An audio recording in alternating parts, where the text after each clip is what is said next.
Skipper! Skipper! Hey, Skipper! Skipper! Skipper!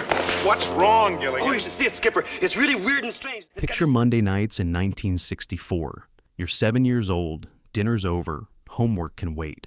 The TV warms up, and that banjo starts playing. For the next 30 minutes, you're not in your living room anymore. You're on an island where coconuts solve every problem, and nobody ever actually leaves. That's Gilligan's Island, and if you grew up watching it, that theme song is permanently burned into your brain, like a childhood scar. The show was panned by critics, loved by audiences, and became one of the most syndicated series in television history. It's been airing somewhere in the world every single day for 60 years. Somewhere right now, someone is watching Gilligan ruin another escape plan. But here's the thing, the chaos behind the cameras was even wilder than anything that happened on that uncharted desert isle. We're talking life-threatening animal attacks, injuries hidden for weeks, water so disgusting it terminated marine life, and cancellation decisions made by a network executive's wife on vacation. Oh, and viewers who genuinely thought the Coast Guard should rescue these people from a TV show with a laugh track. So, buckle up for 15 facts about Gilligan's Island that prove the real survival story was happening off camera. If you enjoy this deep dive into television history, smash that like button and subscribe for more behind-the-scenes chaos. Let's start with number 15. Number 15, the skipper broke his arm and filmed for 3 weeks before telling anyone. Picture this. You're Hale Jr., playing the skipper during season 1. You're shooting a scene where you fall out of a coconut tree. You miss the crash pad. Your arm makes a sound it probably shouldn't make. What do? If you're a normal human, you go to the hospital. If you're Hale Jr., you get up, dust yourself off, and film for 3 more weeks with a broken arm. Nobody knew, not the cast, not the crew, not even Sherwood Schwartz, the show's creator. Hale just kept working. And it wasn't like he was sitting in a chair reading lines. The very next scene they shot after he broke his arm required him to carry both a load of coconuts and Bob Denver with a broken arm. He finally mentioned it at the season 1 wrap party, super casual. Schwartz asked him what his plans were for hiatus, and Hale said something like, "Oh, finally gonna take care of my arm." The man had been hauling coconuts and hefting Gilligan around for 3 weeks with a fractured arm because he didn't want to disrupt the filming schedule. When he finally saw a doctor, they fitted him with a cast from wrist to elbow. For 3 weeks, he'd just dealt with it. Method acting, dedication, insanity, all of the above.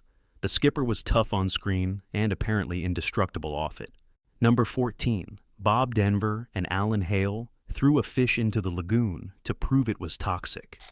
The lagoon, that beautiful crystal-clear tropical paradise where the castaways spent so much time, was actually a 4-foot-deep man-made tank on the CBS Studio City lot. And during summer hiatus, when nobody was using it, the water just sat there, unfiltered, uncirculated, stagnant. By the time filming resumed in fall, that water was basically a science experiment. Bob Denver described it as funky. Dawn Wells said even the lion trainer looked concerned, and that guy wrestled lions for a living. The cast hated getting in it. They feared getting sick. The network didn't care. So Denver and Hale decided to make their point scientifically. They put a live fish in the lagoon. The fish died, quickly. Actually, it didn't change immediately.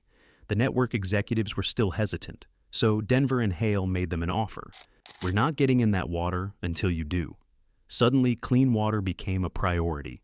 Here's the beautiful irony. The tropical paradise lagoon that represented escape and survival on screen was literally toxic enough to terminate aquatic life. The castaways were supposed to be fishing in that lagoon for food. In reality, anything they caught would have been pre-deceased. The whole show was about people trying to survive on an island. Behind the scenes, the actors were trying to survive the set. That fish died so Bob Denver wouldn't have to. Pour one out for that unnamed hero fish who gave his life for workplace safety. Number 13. A lion attacked Bob Denver. On set, the trainer tackled it mid-air.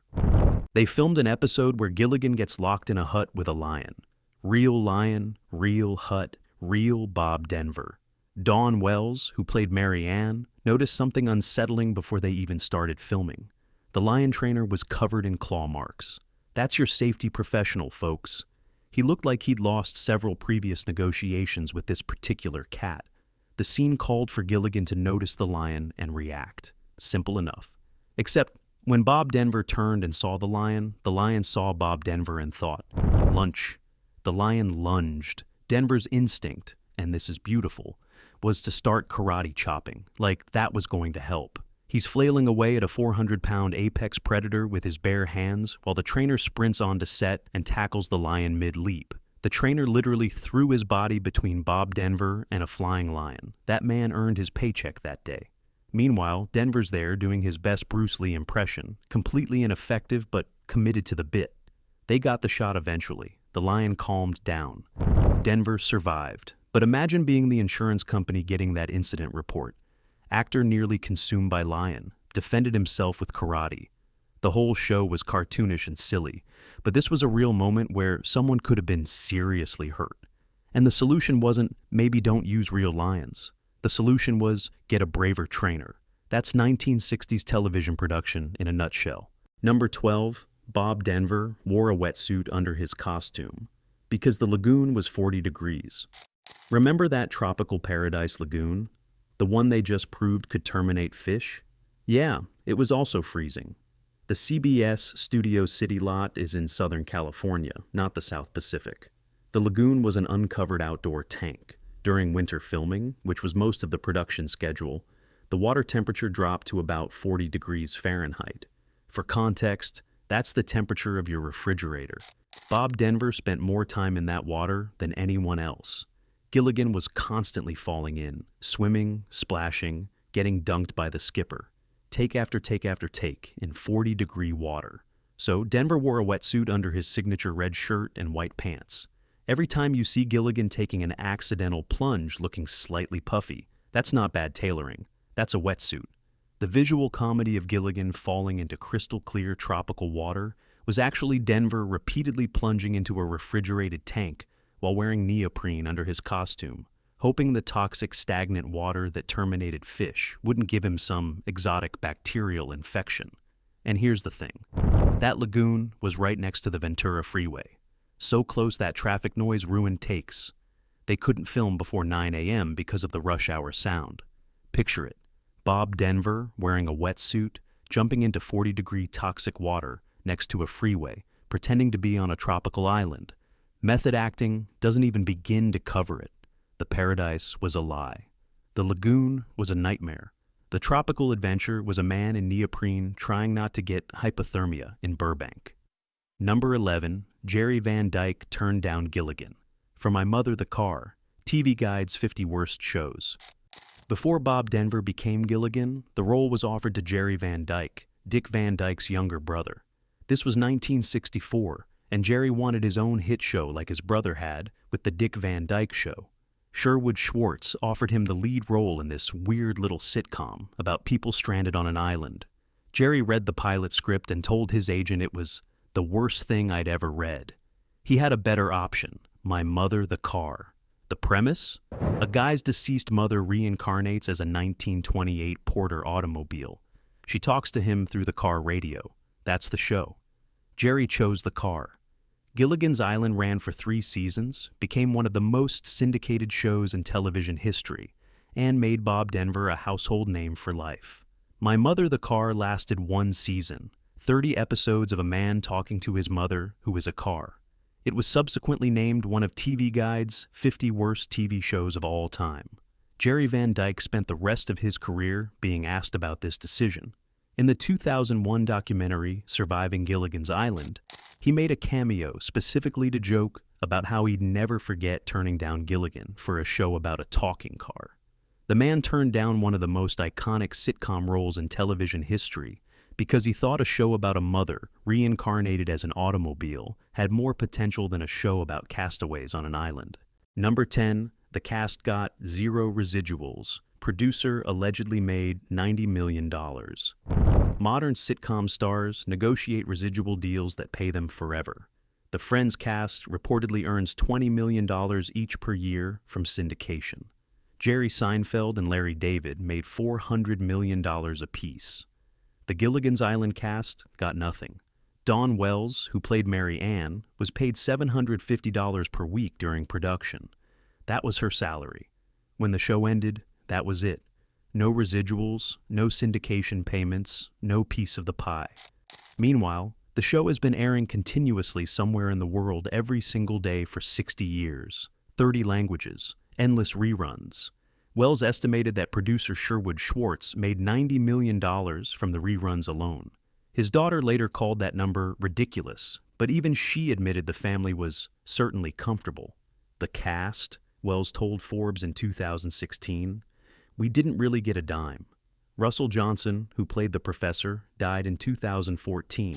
The Washington Post noted in his obituary that he resented that he and other cast members were left out of the bulk of the syndication profits. There's a myth that Dawn Wells had a clever husband who negotiated residuals for her. She debunked it herself. Nobody got paid for reruns, none of them. The irony is perfect. A show about people stranded without resources, unable to escape their circumstances, starred actors who were contractually stranded without residuals, unable to profit from their own work. They created one of the most profitable shows in television history and watched someone else get rich from it. That's not being stranded on an island, that's being stranded in Hollywood. Number 9, the show was canceled so Gunsmoke could return because the network chairman's wife loved it. The final episode of Gilligan's Island aired April 17, 1967. The cast and crew had every expectation of returning for season 4. The ratings were solid. The show was still popular. Then CBS President James T. Aubrey canceled Gunsmoke after 12 seasons. The Western's ratings had dropped. It seemed like a done deal. Except William S. Paley, the chairman of CBS, and his wife Barbara, Babe.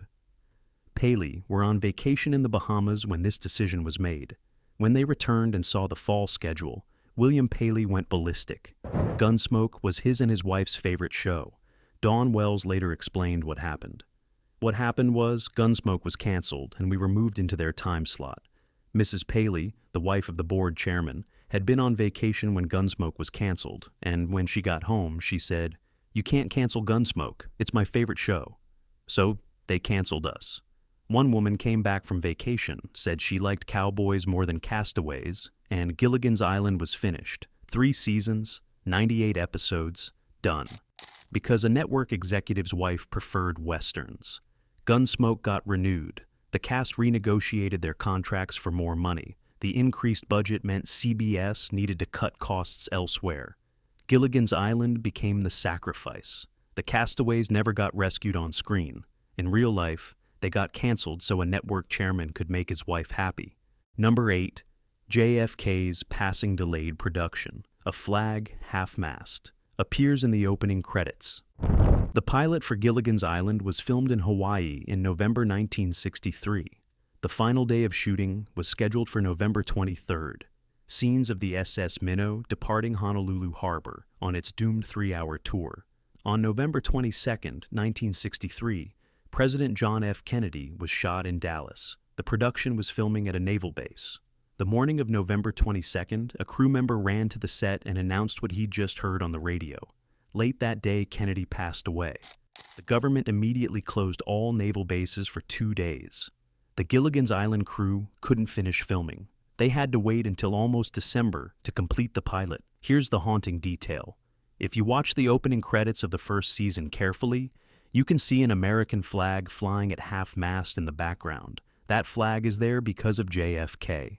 A silly sitcom about people getting shipwrecked on a comedy island became forever connected to one of the darkest moments in American history. The show's entire premise was about a cheerful 3-hour tour going catastrophically wrong. They were filming that exact moment when the nation's mood went catastrophically wrong. The timing is almost too on the nose. A show about a fateful trip that ruins everything had its production delayed by a motorcade trip that ruined everything. The flag at half-mast is visible for 3 seasons of opening credits. Millions of people saw it. Almost nobody noticed it.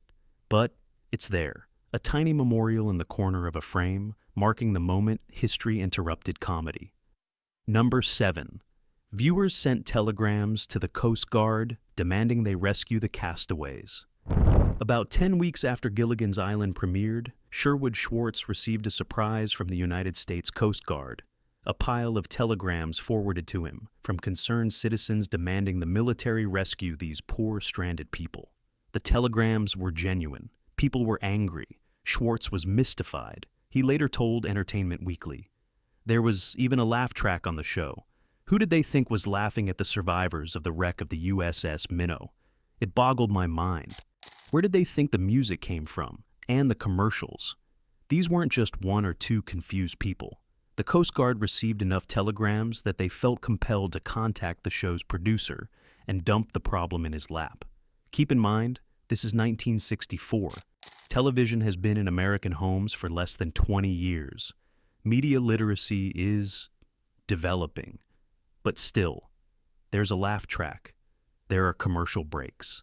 The same actors appear every week in the same costumes. And yet, people watched this show and thought, the government should mount a naval rescue operation. The beautiful irony, a show about people stuck in an impossible situation, attracted viewers who were stuck in their own impossible situation, an inability to distinguish fiction from reality. Number 6. Tina Louise sat alone. Between takes, the cast ignored her. In the January 23, 1965 edition of TV Guide, a year into production, an article about Bob Denver included this devastating observation. Denver will not say why he and the glamorous Tina Louise do not get along, nor will any of the castaways. They just ignore her, and she ignores them. Translation: the cast actively shunned her, and TV Guide published it. Tina Louise, who played Ginger, sat by herself between takes while the other 6 cast members joked around together. This wasn't a rumor or speculation. TV Guide documented it as fact. Louise apparently believed she was going to be the star of the show. Her agent had allegedly told her it was about a glamorous actress stranded on an island with a bunch of other people, making her the lead. When she realized the show was called Gilligan's Island and focused on, Gilligan, she wasn't happy. She also had a contract stipulation that her name appear last in the opening credits. That caused problems for everyone else, but especially the Professor and Mary Ann, who got relegated to "and the rest" in the season. One theme song because of it. The cast didn't forgive her for it. TV Guide didn't sugarcoat it, and Louise never came back for any of the reunion movies. Decades later, Louise was the last surviving cast member. Everyone else passed away. She outlasted them all. Number 5. Bob Denver fought to get the Professor and Mary Ann into the theme song. Season 1's opening credits famously listed Gilligan, the skipper too, the millionaire and his wife, the movie star, and the rest. The rest equals Russell Johnson, the Professor, and Dawn Wells, Mary Ann. Why? Tina Louise's contract required her name appear last in the credits. CBS couldn't figure out how to work the Professor and Mary Ann into the theme song while keeping Louise at the end, so they just didn't include them. Bob Denver, who played Gilligan, was furious. For Season 2, Denver renegotiated his contract to include a clause. He could choose his billing position. Then he went to CBS and told them to add Russell Johnson and Dawn Wells to the opening credits and theme song. CBS refused. Too expensive to reshoot. Too complicated. Denver gave them an ultimatum. Then I want my name out of the opening credits entirely. Put me in the end credits only. CBS panicked. The show was called Gilligan's Island. The star of Gilligan's Island threatening to remove his name from the opening credits was a problem. CBS caved. They rewrote the theme song, and the rest became The Professor and Mary Ann. Dawn Wells didn't find out why this happened until a 1995 Today Show interview, 30 years later. Her reaction was pure joy. Denver used his leverage to help his co-stars. He could have demanded more money, better billing, perks. Instead, he fought for 2 people who were getting erased from the show's most famous element. That's not Hollywood ego. That's solidarity. Gilligan might have been clumsy on screen, but Bob Denver knew exactly what he was doing. Number 4. The lagoon became an employee parking lot in 1995. For 3 seasons, the lagoon represented paradise, escape, hope, and tropical beauty. It was the show's most iconic location. The water where the SS Minnow wrecked, the beach where visitors arrived, the setting for countless plots.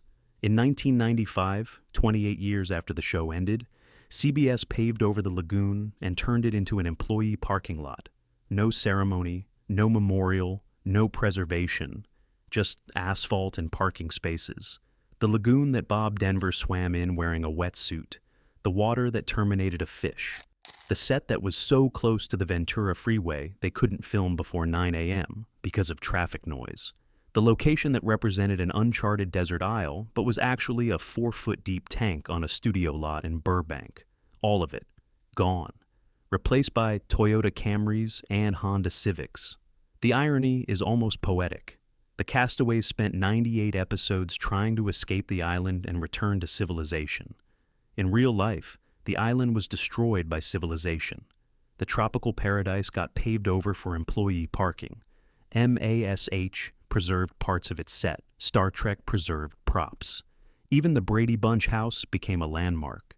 Gilligan's Island got turned into a parking lot. Somewhere, Gilligan would have found a way to ruin the paving process. The skipper would have yelled at him. The professor would have explained the chemical composition of asphalt. And we would have watched, humming that theme song. But instead, we just got parking spaces. The island finally sank, under concrete. Number 3. The CBS chairman didn't understand the word microcosm. When Sherwood Schwartz pitched Gilligan's Island to CBS, he explained his vision. 7 characters from different backgrounds and social classes forced to cooperate and survive together. It was, he told them, a social microcosm and a metaphorical shaming of world politics. William Paley, chairman of the board at CBS, listened to this pitch and asked, "A what?" He didn't know what the word microcosm meant. The man running one of the 3 major television networks in America, the person who would decide whether this show got made, required Schwartz to explain the basic concept of a microcosm. Schwartz later told people this story directly. Paley genuinely didn't understand. This wasn't a joke or a misunderstanding. The word microcosm was not in his vocabulary. So, Schwartz simplified. It's a comedy about people stuck on an island trying to get along. Paley greenlit it. Here's the thing. Schwartz actually wanted the show to have meaning. He envisioned social commentary disguised as slapstick. He wanted satire about American society, class dynamics, cooperation, and democracy. CBS wanted a guy in a red shirt falling into the water, while a fat man in a blue shirt hit him with a hat. The network that didn't understand microcosm proceeded to meddle with the show constantly, dumb it down, make it goofier, and eventually cancel it for a Western because the boss's wife liked cowboys. Number 2, Natalie Schaefer. Was an actual millionaire. She left her fortune to her dog. Natalie Schaefer, who played Mrs. Lovey Howell, the millionaire's wife, was an actual millionaire in real life. She didn't need the job. She was already wealthy from previous acting work and investments. She took the role because it seemed fun. When Schaefer passed away in 1991 at age 90, she left her entire fortune to her dog. Not her family, not charity, her dog. When the dog eventually passed away, the money went to the Motion Picture and Television Hospital. But initially, the entire estate went to a canine. So, Mrs. Howell, the character who brought steamer trunks full of clothes to a 3-hour tour and worried about her jewels while stranded on a desert island, was played by a woman who actually had enough money to leave it all to a pet. The best part? Schaefer insisted on doing her own stunts despite being in her mid-60s during production. She jumped into that toxic 40-degree lagoon. She sank in fake quicksand. She never complained. A millionaire actress in her 60s doing her own stunts on a show that paid poorly and gave no residuals, all while playing a helpless rich woman who couldn't function without servants. That's dedication to the bit. And when she passed away, she made sure her dog lived better than most human beings. Number 1. The theme song was originally composed by John Williams. The Gilligan's Island theme song you know, "Just Sit Right Back and You'll Hear a Tale," was not the original theme. The pilot episode had a completely different opening, a calypso-style song written by John Williams. Yes, the John Williams who would later compose the scores for Star Wars, Superman, Jaws, Indiana Jones, E.T., Jurassic Park, Harry Potter, and approximately every other iconic film score you've ever heard. In 1963, before any of that, he was writing calypso music for a sitcom about people on an island. The original theme described the SS Minnow's journey as a 6-hour ride. When they replaced Williams' Calypso song with the now famous ballad, they changed it to a 3-hour tour to fit the new rhythm. So, the most famous detail of the entire show, the 3-hour tour, only exists because they swapped out John Williams' music. Williams also composed the incidental music for the show's first 2 seasons, before being replaced by Gerald Fried. Imagine, the man who made you afraid of sharks with 2 notes and made you believe a man could fly with a soaring orchestral theme, started his career making background music for Gilligan falling out of a tree. The theme song became one of the most recognized in television history. Williams's original version, almost nobody's heard it. So there you have it, 15 facts about Gilligan's Island that prove the real survival story was happening behind the camera. What's your favorite Gilligan's Island episode? Let me know in the comments. And if you enjoyed this trip down memory lane, hit that like button and subscribe for more television deep dives. Until next time.